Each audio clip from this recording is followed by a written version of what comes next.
स्वागत है आपका द स्कैरी जोन पर। इस बार गांव में ठंड कुछ ज्यादा ही बढ़ रही थी। कई लोग तो रजाई ओढ़कर अपने घरों में दुबके थे। हवा चुभन भरी थी। धुंध लगातार गहराती जा रही थी और रात का सन्नाटा थोड़ा थोड़ा डर भी पैदा कर रहा था। सब कुछ शांत था, पर उस खामोशी के भीतर एक अजीब सी बेचैनी तैर रही थी, मानो रात खुद कुछ कहने वाली हो। उस रात हम लोग प्रतिदिन की तरह ही दिन भर का कामकाज निपटाकर 3-4 गांव वाले चौपाल पर जमा थे। सालों से हमारी ये आदत रही है कि काम खत्म करके यहाँ बैठते हैं, थोड़ी देर गपशप करते हैं, तब जाकर सुकून मिलता है। अरे भाई, इस साल तो ठंड ने सच में कहर ढा दिया है। रात को लगता है जैसे माघ महीने वाला पाला पड़ रहा हो। सुबह सुबह ट्रैक्टर स्टार्ट करने से पहले ही हाथ सुन्न पन आते हैं। इतनी कड़क ठंड पहले कब पड़ी थी? मुझे तो उस बात की चिंता है जो प्रीतम ने रात कही थी। बस वही बात मेरे दिमाग में घूम रही है। अरे किस बात की चर्चा कर रहे हो तुम दोनों? मुझे भी बताओ ना। आखिर ऐसी कौन सी बात है जिसने तुम्हें इतना परेशान कर रखा है? धीरे बोलो भाई। प्रीतम ने बताया कि कल रात नदी के किनारे एक अजीब सी परछाई घूम रही थी। एक औरत की परछाई, वो भी बिल्कुल अकेली। उसे देखकर तो प्रीतम बेहोश होते होते बचा था। अरे भाई, ये हवा तो सच में हड्डी कंपा देने वाली चल रही है। और देखो, काफी रात भी हो गई, लेकिन अपना कहानी वाला धर्मपाल काका अभी तक आया ही नहीं। उसे तो अब तक पहुंच जाना चाहिए था। काका के बिना तो चौपाल का माहौल जमता ही नहीं। अरे देखो, शायद धर्मपाल काका आ रहे हैं। सबकी नजरें अंधेरे में टिकी थी। धुंध इतनी घनी थी कि कुछ भी साफ दिखाई नहीं दे रहा था। तभी दूर से एक आकृति धीरे धीरे उभरती हुई दिखाई दी। करीब आने पर पता चला वो कोई और नहीं, गांव के कहानी सुनाने वाले धर्मपाल काका थे। काका बिना एक शब्द बोले चौपाल में आए और धीरे से आकर आग के बिल्कुल पास बैठ गए। अरे दिनेश, थोड़ा खेत पर काम धारे, वहीं निपटाते निपटाते देर हो गई। और इस बार तो ठंड भी बहुत ज्यादा पड़ रही है। अरे सोनू, तू जा जरा शिवू की दुकान से चाय लेकर आ। चाय नहीं होगी तो कहानी में मजा कैसे आएगा? आप सही बोलते हो काका। कहानी सुनते सुनते गरम चाय पीने का मजा ही कुछ और होता है। आज जो कहानी मैं तुम सबको सुनाने वाला हूँ वो कोई आम कहानी नहीं है। ये मेरी आंखों देखी सच्ची घटना है, जो मेरे साथ तब घटी थी जब मैं बस 27 साल का जवान लड़का था। और सुन, ये ऐसी बात है, अगर तुम इसे अकेले सुन लोगे ना तो तुम्हारी रूह तक कांप जाएगी। अरे काका, आप अपनी कहानी सुना भी दी। तो सुनो, ये उस समय की बात है जब मैं करीब 27 साल का नौजवान था। उस रात मैं एक रिश्तेदार के यहाँ दावत में गया था। सब कुछ ठीक था, बातें, लोग, रौनक भी। लेकिन जब मैं वहां से वापस लौट रहा था तब तक रात बहुत गहरी हो चुकी थी और पिछले 2-3 दिनों से लगातार बारिश हो रही थी। उस दिन भी मौसम कुछ ठीक नहीं था। बारिश का मिजाज भी बड़ा अजीब था। एक पल जैसे पूरी तरह थम जाती और अगले ही पल अचानक पूरी तेजी से जोरों से बरसने लगती। ऐसा लगता था जैसे आसमान भी कुछ कहना चाहता हो। मैं थोड़ा आगे बढ़ा तो मुझे सामने एक चाय की दुकान दिखाई दी। मैं धीरे धीरे उसकी तरफ चल पड़ा। सोचा चाय पीकर थोड़ी गर्माहट मिल जाएगी। लेकिन अजीब बात यह थी कि उस चाय की दुकान को छोड़कर इस रास्ते पर दूर तक कोई दुकान नहीं थी। आसपास कोई आदमी भी नजर नहीं आ रहा था। सिर्फ दूर दूर तक सन्नाटा। बाहर बिजली कड़क रही थी, पर बारिश अब भी तेजी से गिर रही थी। इस सुनसान माहौल में मुझे भी हल्का हल्का डर लगने लगा। मैं उस सुनसान चाय दुकान में चुपचाप बैठा ही था, तभी अचानक एक बूढ़ी औरत मेरे बिल्कुल पास आकर रुक गई। वो कुछ पल तक मुझे बस घूर ही रही और फिर धीमी कांपती हुई आवाज में बोली, अरे बेटा, ज़रा एक बात कहूँ, थोड़ा आगे तक छोड़ देगा क्या? ये रास्ता बहुत सुनसान है, अंधेरा भी घना हो गया है, अकेले जाने से डर लग रहा है। बरसात में पैर फिसलते रहते हैं, ऊपर से मैं बूढ़ी अम्मा हूँ, पैर भी अब पहले जैसे नहीं चलते। बस थोड़ा साथ चल दे बेटा। आप किस तरफ जा रही हैं अम्मा? बेटा, मुझे पुरानी हवेली के पास जाना है बेटा।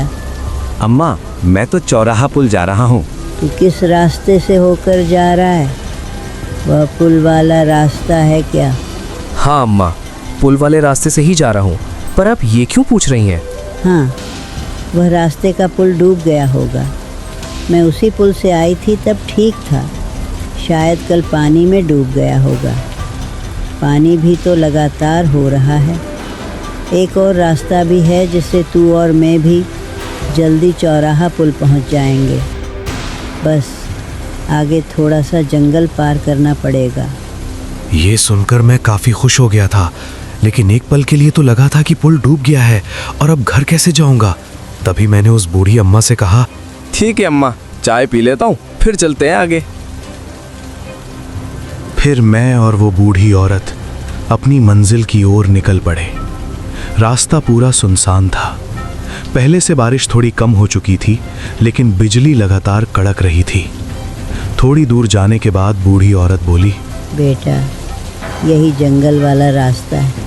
अम्मा, आपका घर और कितना दूर है? बस सामने ही है। जंगल का रास्ता पकड़कर हम आगे बढ़ते गए। हर कदम के साथ ऐसा लग रहा था जैसे अंधेरा हमें निगलता जा रहा हो। चारों तरफ घना जंगल था। पेड़ों की टहनियां हवा में ऐसे झूल रही थीं जैसे कोई परछाई हमें देख रही हो।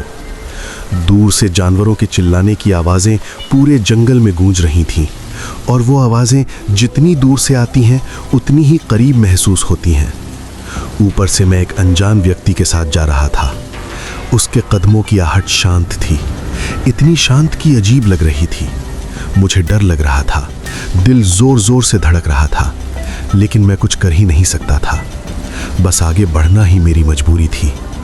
अचानक बारिश और तेज हो गई। हवा के साथ साथ बारिश की बूंदें भी देह पर तीर की तरह लगने लगीं। उस तेज तूफान में वो बूढ़ी औरत अचानक रुक गई और मुझे बोलने लगी, बेटा, और 2 कदम चलने के बाद मेरा घर आ जाएगा और बारिश भी काफ़ी तेज़ गिरने लगा है। तुम इतनी बारिश में आगे नहीं जा पाओगे। तुम मेरे घर आज रुक जाओ, कल सुबह निकल जाना। ठीक है माँ। बस 2 ही कदम चले होंगे कि हम उस बूढ़ी औरत के घर पहुंच गए, लेकिन मैं भी घर को देखकर हैरान हो गया था। इतने सुनसान जंगल में ये बूढ़ी औरत अकेली रहती है? मुझे विश्वास नहीं हो रहा था। वैसे अम्मा, अभी आप कहाँ से आ रही थी? अरे, मैं अपनी बेटी के घर से लौट रही थी। मैं मन ही मन सोचने लगा, कोई बेटी अपनी माँ को इतनी रात को थोड़ी छोड़ सकता है। मुझे इस बात पर बिल्कुल भरोसा नहीं हुआ और बारिश से रुकने का नाम नहीं लिया। आसमान काली घनी घटाओं से ढका रहा। बारिश लगातार गिर रही थी। तभी एक जोरदार बिजली गिरी, जैसे सब कुछ शांत हो गई। अचानक कहीं से किसी औरत के चिल्लाने की आवाज़ आई। मुझे ऐसा लगा कोई आसपास से चिल्ला रहा है, लेकिन मैं जब घर आ रहा था तब साफ साफ देखा था कि इस घर के अलावा आसपास कोई एक भी घर नहीं था। फिर ये किसके चिल्लाने की आवाज़ थी? अम्मा, घर में और भी कोई है क्या? नहीं बेटा, घर में तो कोई नहीं है। इस पूरे जंगल में मेरा ही अकेला घर है। लेकिन अम्मा, मैंने तो किसी लड़की के चिल्लाने की आवाज़ सुनी थी। अरे बेटा, आपका वहम होगा। किसी के चिल्लाने की आवाज़ तो नहीं आई थी। मुझे यहाँ पर सब कुछ अजीब लग रहा था, जैसे कि ये सब कुछ करवा रहा था।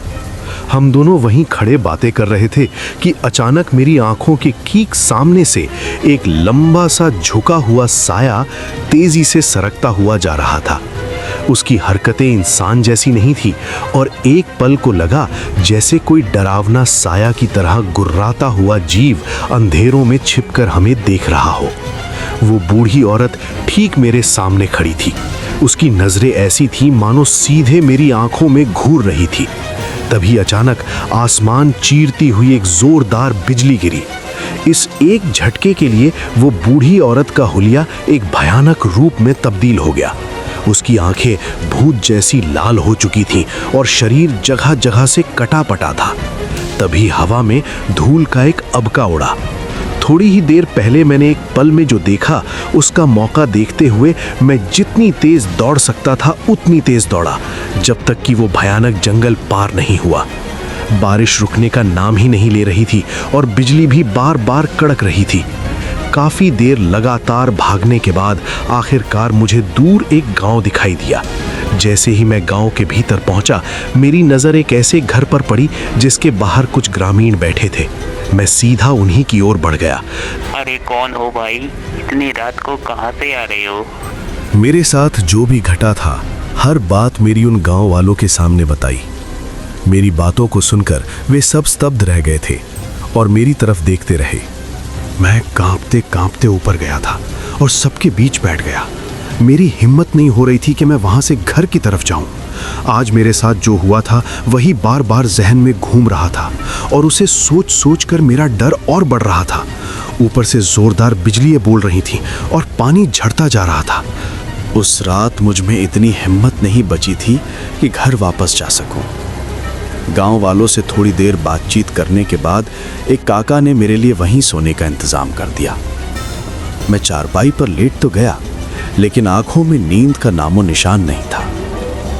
रास्ते में देखा हुआ वो भयावह मंजर बार बार दिमाग में घूम रहा था। मैं जितना सोने की कोशिश करता, उतना ही डर मेरे भीतर जाग उठता और मुझे पूरी रात जगाए रखता। अगले दिन सूरज की पहली किरण पड़ते ही मैं जल्दी से अपने घर की ओर लौटा। रात का डर अभी भी मन में ताज़ा था, इसलिए गांव से निकलते वक्त भी मेरे कदम अपने आप तेज हो गए। उस रात के बाद मैंने कसम खा ली थी कि जिंदगी में कभी भी शॉर्टकट नहीं लूंगा। घर जल्दी पहुंचने की जल्दी में जिस जंगल के रास्ते से मैं आया था, वही रास्ता मेरी सबसे बड़ी गलती बन गया। उस खौफनाक अनुभव के बाद मैं जहां भी जाता, पहले रास्ते की पूरी जानकारी लेता, फिर कदम आगे बढ़ाता।